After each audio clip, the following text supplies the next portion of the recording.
여기 하나님의 말씀 창세기 38장 1절 말씀 보시겠습니다.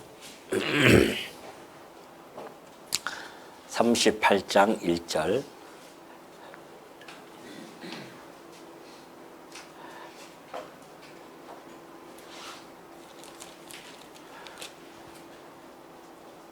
(11절까지) 우리 한번 교독을 해보도록 하겠습니다.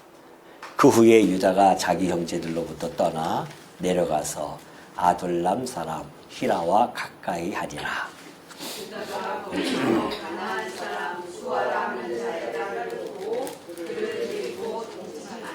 그가 임신하여 아들을 낳음에 유다가 그의 이름을 엘이라 하니라.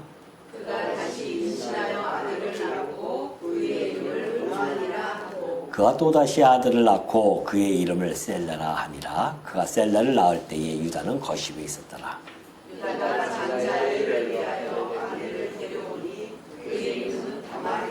유다의 장자 엘이 여호와가 보시기에 악함으로 여호와께서 그를 죽이신지라.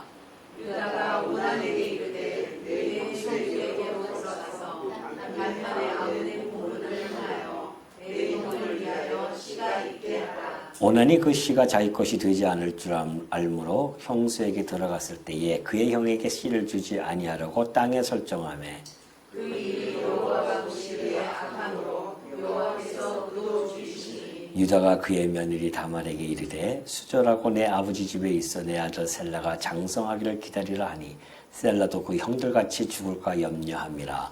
다말이 가서 그의 아버지 집에 있으니라. 11절까지 우리 교독했습니다.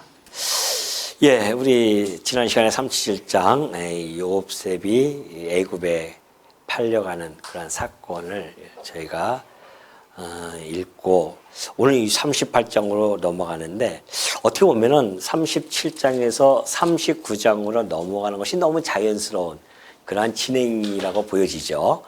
곧바로 39장 보니까 요셉이 이끌려 애굽으로 내려가며 하면서 37장과 39장은 매우 아주 연결성이 강합니다.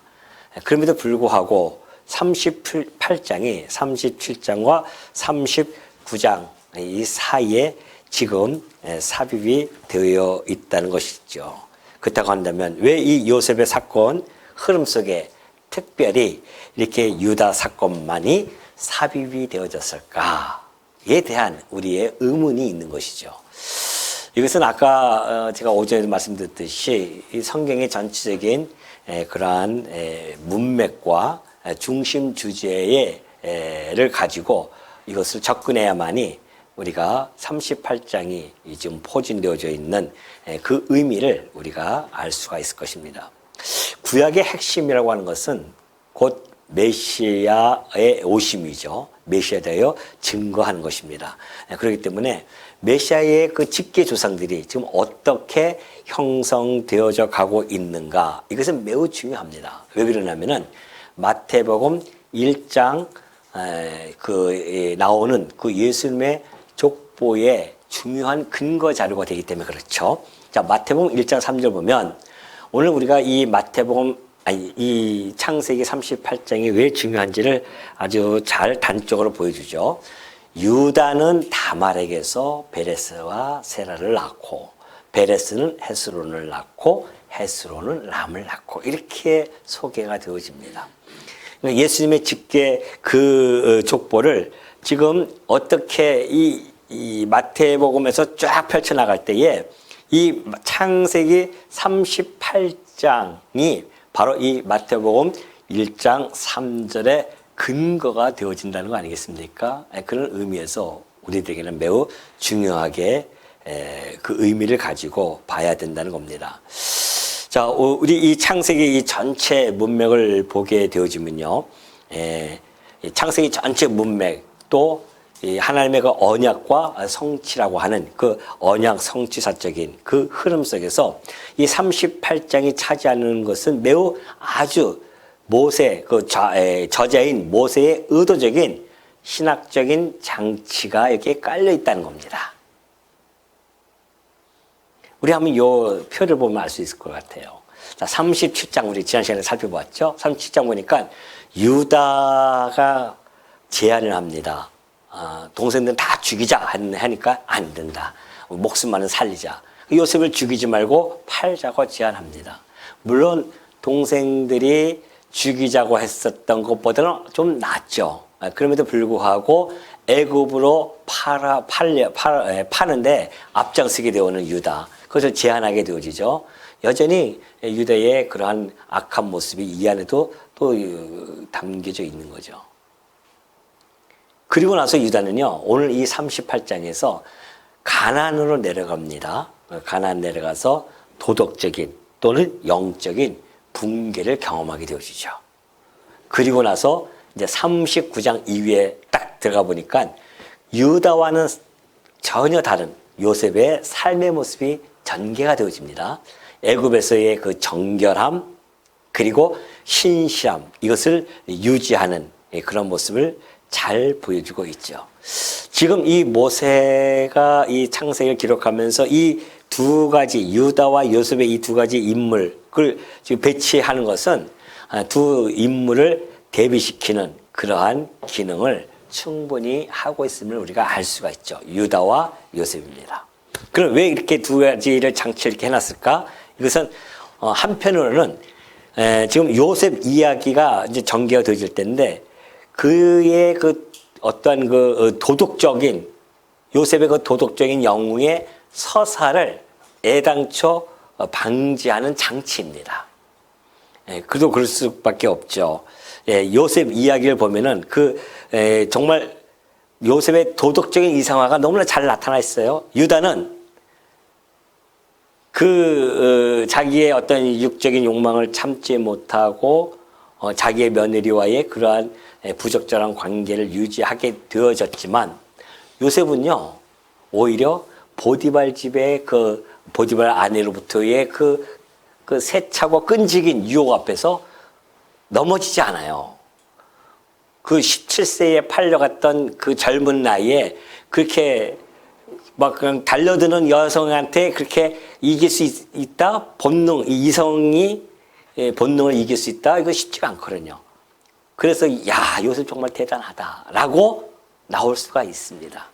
근데 유다는 어떻습니까? 그냥 한순간에 무너져 버려요. 그의 도덕성도 그렇고 그의 영적인 것도 그렇고 이런 모습을 지금 딱 두 개로 이렇게 인물을 대비시키지만은 그러나 이 38장이 만약에 없었다고 한다면은 요셉 이야기를 하나의 도덕적인 그런 영웅 서사로 읽히기 쉽다는 거 아니겠습니까? 근데 이 38장이 있음으로 말미암아 이 구원이라고 하는 것은 인간의 도덕성이 나오지 않는다는 것을 너무나 정확하게 보여주고 있습니다. 왜냐? 그러냐면은 요셉처럼 그렇게 도덕적으로나 깨끗하고 정결하고 순결을 유지하고자 했던 요셉을 통하여 메시아가 족보가 되어지지 않아요. 오히려 이 유다의 이러한 모습 속에 나타나는 그 족보, 죄악 덩어리의 그 족보 속에서 메시아가 그 족보를 타고 이 땅에 오신다는 거 아니겠습니까? 이걸 통해서 구원이라고 하는 것은 인간의 도덕성에서 나오는 것이 아님을 너무나 적나라하게 하나님께서 지금 보여주고 계시죠. 그래서 이 38장은요, 우리가 읽는 독자로 하여금 구속의 초점을 인간의 성품이 아니라 하나님의 절저한 절대 주권 그리고 하나님의 은혜에 두게 하는 그러한 안전장치가 되어지는 겁니다. 그래서 하나님 보십시오. 요셉의 의로움도 나타나지만은 유다의 이 불의함도 같이 나타나는데요. 그런데 하나님께서는 요셉의 의로움만 사용하시는 것이 아니라 유다의 이러한 불의함도 둘 다 아주 절묘하게 오묘하게 섭리에 가신다는 거 아니겠습니까? 이것이 하나님의 오묘한 섭리입니다. 그렇기 때문에 우리가 유다의 후손으로 메시아가 오신다고 하는 것은 로마서에서 잘 전달해 주고 있는 것처럼 이런 것이죠. 율법이 들어온 것은 범죄를 더하게 하려 함이라 그러나 죄가 더한 곳에 은혜가 더욱 넘쳐나니 라고 하는 이 말씀처럼 유다의 이 범죄 속에서 하나님의 은혜가 더욱 넘쳐남을 보여주고 있습니다. 그렇기 때문에 지금 이 이후에 나타나는 거 보면 그렇잖아요. 우리가 마태복음 족보에도 보았듯이 그리스도 유일하게 그리스도 족보 안에 여자 4명이 거기 안에 들어가죠. 그 중에 지금 근친상간했던 다말, 또 하나는 누굴까요? 예? 룻, 그 모압 여인 룻도 있고요. 또 기생 라합도 있습니다. 다 이방인들이에요. 그리고 또 한 명이 있습니다. 누굴까요? 예, 밧세바. 자기 남편을 죽이고 간통한 그런 밧세바. 이런 그 그리스도의 족보가 도덕적으로 그렇게 깔끔하고 깨끗하지 않아요. 이런 온갖 죄악 덩어리, 우리가 마태복음 1장 우리 할 때 살펴봤지만은 죄악 덩어리였던 그 족보를 통하여서 이 예수 그리스도께서 이 땅에 오신다. 다시 말해서 이방인을 포함해서 모든 죄인들의 죄를 뒤집어 쓰고 죽으실 그리스도를 지금 계시해 주고 있다. 이 38장이 그 시작으로부터 나타나는 거죠. 자, 이 베드로전서 3장 18절 보면 그래요. 그리스도께서도 단번에 죄를 위하여 죽으사 의인으로서 불의한 자를 대신하셨다라고 이 말씀을 통해요. 왜 이 그리스도 족보가 온갖 죄악 덩어리의 그 족보인가를 너무나 잘 대변해 주고 있죠.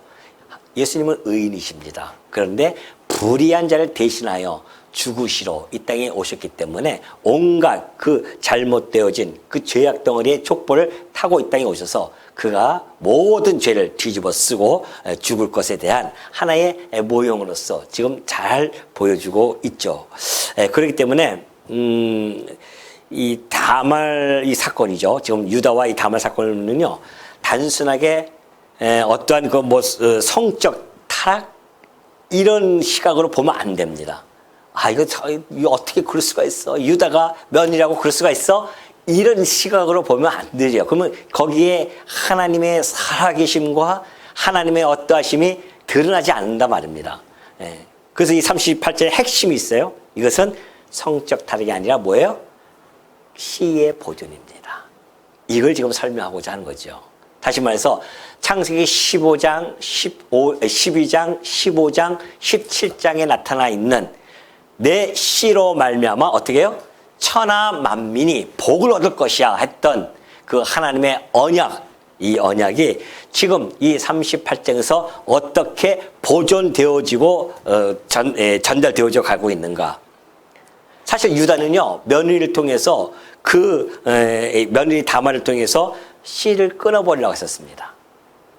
그러나 다말은 그러한 비정상적인 그 시아버지와의 그런 관계 속에서라도 지금 언약의 생명을 보존해 가시는 그러한 도구로서 다말이 사용되어짐을 너무나 잘 보여주고 있죠. 자, 우리 이제 본문을 통해서 다시 한번 우리가 좀 하나하나 확인을 해 보도록 하겠습니다. 38장 1절을 보면 그래요. 그 후에 유다가 자기 요셉을 팔고 난 이후죠. 유다는 자기 형제들로부터 떠납니다. 그리고 떠나 내려가서 그래요. 아둘람 사람 히라와 가까이 하니라. 이 가나안 땅의 사람들하고 이제 가까이 하기 시작합니다. 그래서 떠나 내려가서라고 하는 그런 이 단어 속에는요, 이 지금 유다가 영적으로 이탈되어지고 가나안 땅에 내려가서 뿐만이 아니라 그가 얼마나 영적으로 지금 하강 곡선에 접어들었는지를 좀 암시하고 있는 반복적인 어휘입니다. 떠나 내려가서 이런 것들이 지금 그렇게 보여주고 있죠.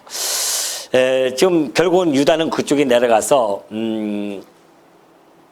거기서 이제 가나안 사람 수아라 하는 자의 딸을 보고 그를 데리고 동침함으로 말미암아 이방 여인을 아내로 삼고 결혼하죠. 그 아들을 낳습니다. 첫째는 엘, 둘째는 오난, 마지막 셀라를 낳게 되어졌죠. 그러면서 7절, 6절부터 보면은 11절까지 이제 유다는 두 아들이 죽죠. 그래서 며느리를 친가로 보내는 내용이 소개되어집니다. 유다가 장자 엘을 위해서 아내를 데려옵니다. 그의 이름은 다말이죠. 역시 이 다말도 이 가나안 여인입니다. 유다의 장자 엘이 여호와가 보시기에 악합니다. 그럴 수밖에 없죠. 그 아내의 다말이 가나안 여인으로서 아들에게 가나안 풍습을 전해줬던 것만은 틀림없을 것입니다. 여호와 보시기에는 악한 거예요. 그래서 하나님께서 그를 쳐 죽이시죠. 그러니까는 8절에 보면은 유다가 이제 오난에게 이르되 야, 너 형세기로 들어가서 장자의 그 본물 좀 네 아우이된 본물을 행하여 내 형의 씨를 위하여 있게 하라 그러죠. 그때 당시에는 계대 결혼이 있었습니다. 계대 결혼의 그 풍습이 있었는데 왜 계대 결혼을 하나님께서 그걸 만드셨냐면은 생육하고 번성, 장자가 죽으면은 그 다음 동생이 그 장자의 씨를 유지해 나갈 수 있도록 그렇게 해서 생육번성 또 장자권 상속에 대한 중요성을 인식하고 그때 당시에 고대 근동에는요 계대 결혼이 풍습이 유행했던 것이었죠. 그러니까 오난이 가만히 보니까는 아이고 가봤자 내 씨도 아니고 형의 씨가 되어지니까 오난이 이건 안 되겠다. 그래서 자기 하나님의 그 생육번성을 하는 하나님의 그 언약에 배치되는 그런 행동을 취합니다. 이것은 곧 오난이 하나님의 그 언약적 책임을 회피하는 그런 모습으로 지금 나타나는 것이죠. 그래서 결국은 하나님께서 오난을 죽이셔요. 그것도 악함으로. 여호와 보시기에 악하여. 그러니까 세상 사람들이 보면은 이거 참 이해가 안 되는 거죠. 아니 그럴 수도 있지. 어떻게 하나님 그렇다고 죽이셔. 그런 하나님 내가 어떻게 믿겠어 하면서 자기의 이성으로 판단하고 생각하고 하나님을 자기 잣대로 판단해서 떠나가는 사람도 참 많이 있습니다. 어쩔 수 없죠. 자기의 이성을 기준으로 삼았기 때문에 그렇습니다. 하나님이 주시는 이 말씀이 우리의 삶의 기준이 돼야 되는데 자기 이성으로 기준 해보서 판단해보는 거예요. 이런 하나님 나는 안 믿어. 그것이 얼마나 하나님 앞에서 커다란 범죄이고 교만입니까? 오만이죠. 지금 하나님께서는 당신의 언약을 신실하게 지켜나가시는 그 모습을 보여주고 있는데 인간들은 단순하게 이러한 인간적인 감정을 가지고 판단하고 그것을 하나님으로부터 벗어나고자 하는 이런 어리석음을 보이고 있는 겁니다. 단순하게 오난이 그 형수와 자지 않았다고 해서 그것이 그것 때문에 죽인 게 아니란 말입니다. 그것이 바로 언약적 책임을 회피한 것, 곧 생육 번성하고 그리고 하나님께서는 유다를 통하여 지금 하나님의 아들, 곧 독생자 이 땅의 구속주를 보내기로 작정하셨는데 그걸 거부해요? 그러니까 하나님 보시기에 악한 거죠. 그래서 결국은 이 동생 오난도 죽게 되어집니다. 그러니 11절 보니까 그래요. 유다가 그의 며느리 다말에서 이르되 수절하고 내 아버지 집에 있겠어. 내 아들 셀라가 장성하기를 기다리라. 그가 왜 그렇게 염려하는가? 셀라도 형들같이 죽을까 염려해요. 유다의 이 두려움은 신앙적 두려움이 결코 아닙니다. 유다는 자기 보호적인 그런 계산을 가지고 지금 접근해 가고 있는 거죠. 그래서 다말을 집으로 돌려보내는 그러한 유다의 행위는요. 사실상 하나님께서 약속해줬던 그 언약의 계보를 중단시키는 그런 결정을 내린 겁니다. 사실은. 그러니까 하나님의 뜻과는 전혀 배치되어지는 그러한 삶을 지금 유다가 보여주고 있죠. 유다는 계속해서 약속을 미루고 심지어는 하나님의 언약을 자기 스스로가 관리하는 그러한 우를 범함을 이 11절을 통하여 잘 보여주죠. 자, 12절부터 19절까지 보면요. 유다가 아내가 죽은 후에요. 변장한 그 며느리 다말을 범하는 그러한 사건이 벌어집니다. 14절 볼까요? 14절 보니까 그래요. 그가 그 과부의 의복을 벗고 너울로 얼굴을 가리고 몸을 휩싸고 딥나 길 곁 에나임 문에 앉으니 이는 셀라가 장성함을 보았어도 자기를 그의 아내로 주지 않으므로 말미암음이라 해요. 아무리 기다려도 셀라가 안 와요. 그러니까 우리 시아버지가 나를 버렸구나. 빨리 정신 번쩍 트이는 거죠. 다말의 절실을 하면 이를 말할 수가 없습니다. 왜 그러냐면요. 그때 당시에 과부는요. 아무 유업을 받을 수가 없어요. 특히 자식이 없다? 이것은 정말 수치스러울 뿐만이 아니라 평생을 생활고에 그때는 여성분들이 일할 것이 없어요. 지금처럼 이런 시대가 아니기 때문에 평생을 생활고에 시달린단 말입니다. 다말로서는 아주 절실할 수밖에 없죠. 그래서 그가 창녀로 이렇게 싹 꾸며가지고서는 시아버지가 온다는 소식을 듣고 그렇게 꾸며서 나갔다는 거 아닙니까? 그때에 유다는 이제 그때 당시에 양털 깎는다고 하는 것은 하나의 추수와 마찬가지입니다. 양털을 깎으니까 얼마나 좋겠어요. 추수하니까. 또 마침 그 아내도 이미 죽었고요. 유다의 아내가 죽었지 않습니까? 그리고 한참 있다가 이제 위로를 받죠. 이제 모든 걸 다 끝내고서는. 그리고 나서 이제 그러한 추수 때가 돼가지고서는 양털에 깎으러 내려간다는 그런 소식을 다말이 듣게 되어집니다. 그리고 그때에 이제 유다가 갈 때에 이 다말을 만난 겁니다. 싹 변장을 했죠. 창녀처럼 싹 변장을 했어요. 유다는 마음이 좀 아내도 보냈고 하니까 얼마나 마음이 또 외롭겠습니까? 그래서 그 창녀를 보고 그냥 서슴없이 스스럼 없이 그냥 들어가요. 그러니까 유다의 삶이 그 정도로 도덕적으로 많이 지금 하강되어져 있는 상태를 보여주고 있습니다. 뭐 한 번만 그랬겠습니까? 보니까. 그러니까 15절 보니까 그가 얼굴을 가렸으므로 유다가 그를 보고 창녀를 여겨 길 곁으로 그에게 나아가 이르되 그러잖아요. 청하건대 나로 내게 들어가게 하라. 그러면서 쓱 들어가는 거죠. 그러니까는 당장 뭐 현찰이 그때 당시는 가지고 다니는 게 아니니까 무엇을 주겠습니까? 염소 새끼를 나가 나중에 줄 텐데 먼저 이 담보물을 가지고 있어라 하면서 도장이라든가 끈 그리고 지팡이로 그가 담보물을 갖게 되어지죠. 그래서 이 유다의 소유물 이런 것들은요 유다의 신분과 권위를 상징하는 거기 때문에 그에게 주죠. 그래서 결국은 유다가 며느리 다말과 관계를 갖게 되어집니다. 그 이후에 20절부터 23절 보면은 이제 유다가 그것을 담보물을 찾으러 갔는데 없죠. 이미 다말은 이미 다 자기 집으로 돌아갔고 찾아도 없는 겁니다. 염소 새끼를 가지고 갔는데 없으니까는 나는 할 도리 다 했다 이러면서 끝나는 것이 23절까지의 모습이고요.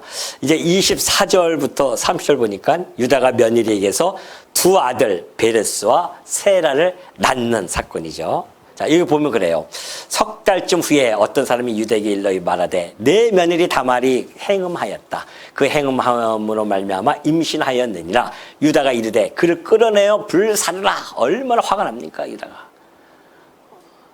자기 하는 것들은 생각도 안 해요. 인간이 혼자 자기 중심적이에요. 완전히 내로남불이죠.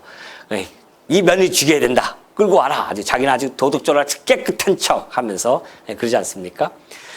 그러니까는 그 여인이 끌려가면서 이렇게 이야기합니다. 시아버지에게 이렇게 이야기하죠. 이 물건 임자로 말미암아 임신했습니다. 그래요. 물건을 딱 보여줍니다. 그러니까 이 청하건대 이걸 좀 보소서 이 도장, 이 끈, 지팡이가 누구의 것입니까? 하네요. 그러니까 유다가 그걸 딱 알아보죠. 이거 내 건데 아뿔싸. 그때서야 무릎을 딱 칩니다. 그리고 유다가 이렇게 이야기를 해요. 이르되 그는 나보다 옳도다. 내가 그를 내 아들 셀라에게 주지 아니하였음이로라 하고 다시는 그를 가까이 하지 아니하였느냐 그래요.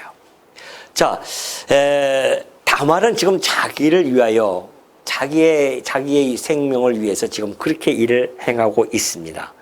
그런데 놀랍게도 하나님은 그 다말을 통하여서 그러한 다말을 통해서요 하나님의 이 언약 성취를 이뤄나가는 다시 말해서 구속의 섭리를 지금 그 경륜을 다말을 통해서 베푸시는 이 하나님의 섭리 이것이 하나님의 절대 주권에 의해서 나타나는 현상이 아니겠냐 말이죠.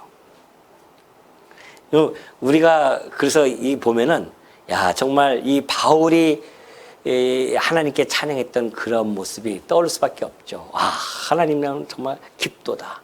하나님의 지혜와 지식에 풍성하며 얼마나 깊은지 그의 판단을 헤아릴 수가 없도다. 그의 길을 찾을 수가 없도다 그래요.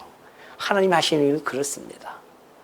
다말은 자기가 살기 위해서 했고 유다는 자기 욕심을 부렸지만은 오히려 그 모든 것들이 하나님께서는 당신의 아들 메시아를 이 땅에 보내시려고 그 메시아 계보를 이렇게 철두철미하게 보존해 나가시는 하나님의 주권적 섭리가 이 38장의 도덕에 흐르고 있단 말입니다. 우리는 그걸 읽어내는 거죠. 지금 이 다말은요, 유다는요, 네가 나보다 옳도다라고 그렇게 회개를 합니다. 이것은 네가 나보다 도덕적으로 참 옳다 이런 뜻이 아니잖아요. 도덕적으로 네가 승리했다가 아닙니다. 이것은 곧 네가 나보다 그 언약적 책임에 네가 훨씬 더 가지고 있구나. 자기의 그런 모습, 하나님의 생육 번성이라고 하는 이 언약적 책임, 이것을 인정해 가고 있는 그런 모습입니다.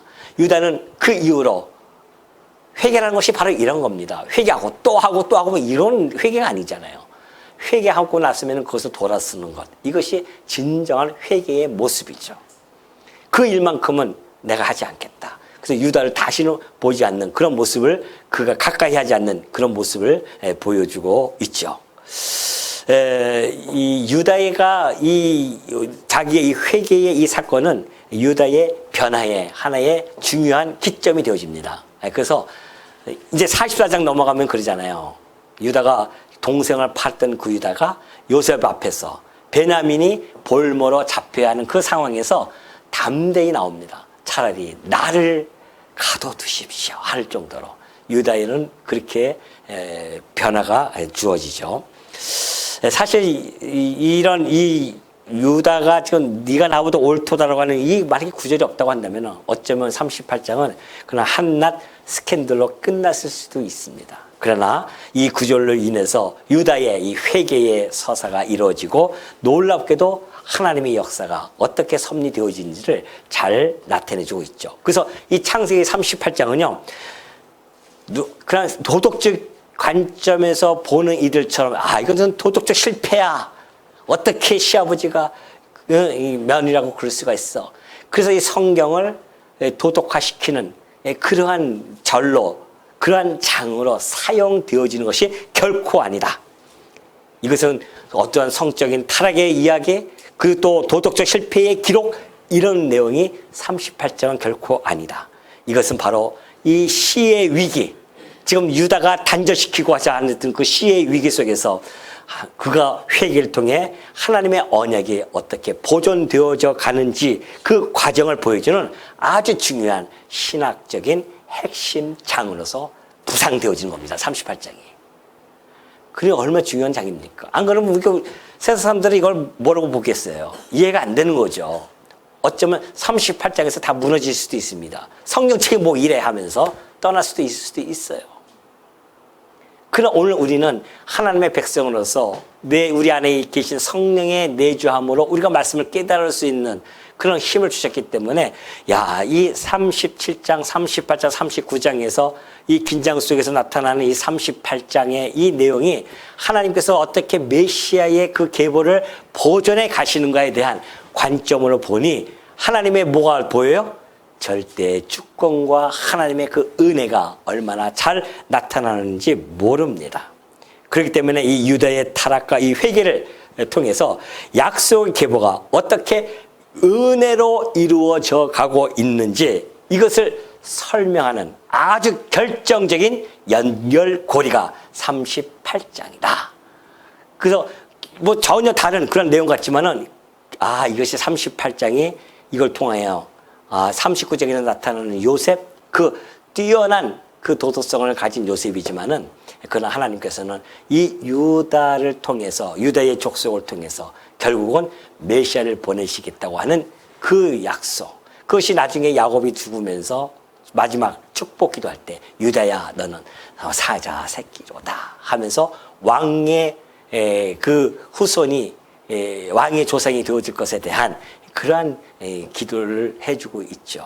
그렇기 때문에 우리가 창세기 읽어 나가실 때 이 38장 그동안 어떻게 읽으셨는지 모르겠지만은 오늘 이 말씀을 통해서 여기에 하나님의 주권의 그 섭리가 도도히 흐르고 있고 어떻게 메시아의 이 계보를 하나님의 은혜 가운데 이루어 가고 있는지를 정확하게 우리가 간파함으로 말미암아 이 38장은 훗날 마태복음 1장 3절 연결시켜지고 그리고 우리 예수 그리스도를 통하여 이루어지는 그 놀라운 사건, 십자가 사건을 통해서 모든 죄를 짊어지고 돌아가시는 그러한 놀라운 계시적인 관점이 우리들에게 전달되어진다는 사실 잊지 마시고요. 야, 진짜 하나님이 하시는 일은 우리가 헤아릴 수 없구나. 우리는 자기네들은 자기네 나름대로 살아가는 모습이지만은 그러나 그 모습 속에서 하나님의 그 언약적 그 섭리는 어떻게 한다? 도도히 당신의 주권에 의해서 흘러간다는 사실 또한 뿐만이 아니라 하나님의 은혜가 그 언약적 역사 속에서 그대로 유지되어진다는 사실을 우리들에게 전달시켜 주심으로 말미암아 우리가 하나님만을 정말 찬양할 수밖에 없구나라는 그런 신앙적인 견고함으로 다시 세워질 수 있다는 거 마음속에 꼭 간직하시는 주의 종들 되어주시기를 당부드립니다.